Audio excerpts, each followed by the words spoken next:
Je vous convie maintenant à une expérience exceptionnelle qui va consister en l'exhumation d'un paysage disparu. Il s'agira du paysage urbain du Barry.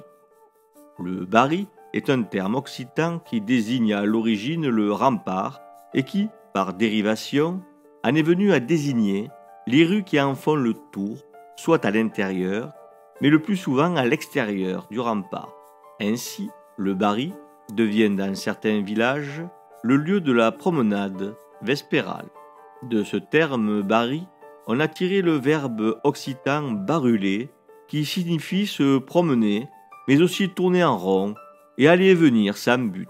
Nous allons donc baruler virtuellement et faire le tour du village à l'extérieur des remparts et nous rendre compte, grâce à la 3D, de ce à quoi pouvait ressembler cet espace très particulier. Nous livrons une expérience cartoonesque qui ne cherche pas l'exactitude de la reconstitution. Il s'agit seulement de donner une idée de ce à quoi pouvaient ressembler les alentours du village au XVIIe siècle. La particularité de cet espace est liée à sa proximité avec le village. Les terres cultivées les plus proches du fort villageois sont les plus appréciées, les plus productives, les plus chères aussi. Tout cela parce que ces parcelles sont celles qui accueillent le plus de fumier, parce qu'elles sont proches du village et donc des étables. Elles sont aussi très surveillées. Du coup, on trouve là des types de production qu'on ne retrouve pas dans la campagne alentour. Les jardins sont près des remparts, voire collés à eux, les luzernes aussi. On trouve également des terres céréalières à haut rendement. On sait qu'on pouvait obtenir sur les terres les mieux fumées jusqu'à 5 fois plus de grains. 15 grains récoltés pour un semé, alors que la moyenne était lors des bonnes années de 1 pour 3, voire 4. Ces terres fumées à l'excès étaient des trésors agraires. Comme les jardins, elles sont murées. Ainsi, le pourtour du village de Saint-Nazaire présente la plus haute densité de murets de pierres sèches de tout le territoire. Des murets qui peuvent être parfois très hauts, atteignant la canne, c'est-à-dire les 2 mètres, cernés de ronces placées à dessein pour dissuader l'escalade. Ces jardins sont d'une importance capitale pour l'alimentation des villageois. Espace de haute productivité, cultivé tout au long de l'année, le jardin s'attire le meilleur fumier qui soit, les fientes tirées des poulaillers. Il produit ces choux que l'on récolte en hiver et qui, agrémentés de lard, permettent de survivre à la soudure, cette période crainte entre la fin des stocks de grains et la prochaine récolte.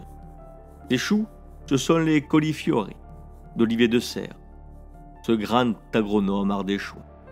Ici, jusqu'au XIXe siècle, qui voit leur disparition, les disettes, la faim et donc son corollaire, l'alimentation, sont une source d'angoisse constante.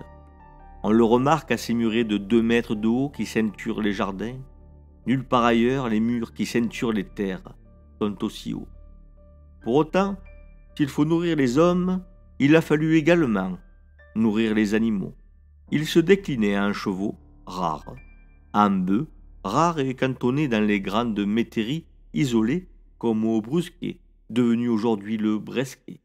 En ânes, nombreux et plutôt montés par les femmes dans la région, comme nous le précise Jean Racine, qui passa quelques mois à Uzès, tout près d'ici.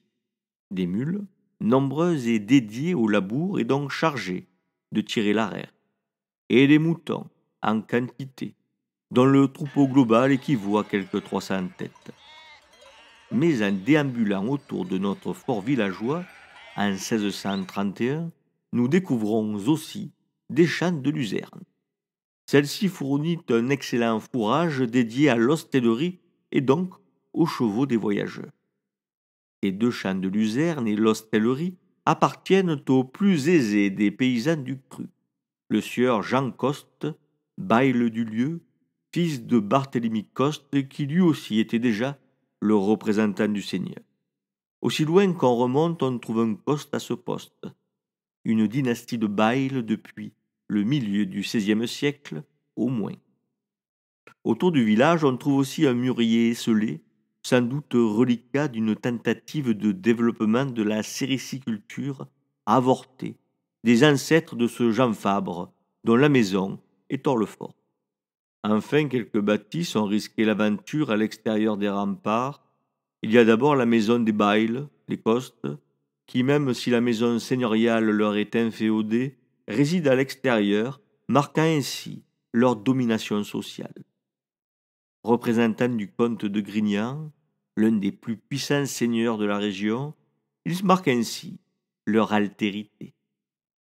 On pourrait imaginer une ferme comme celle-ci, fermée sur elle-même, avec, comme précisé dans le compois, son étable, sa fénière, sa cour et son ubise, entendez, son abri sous toit.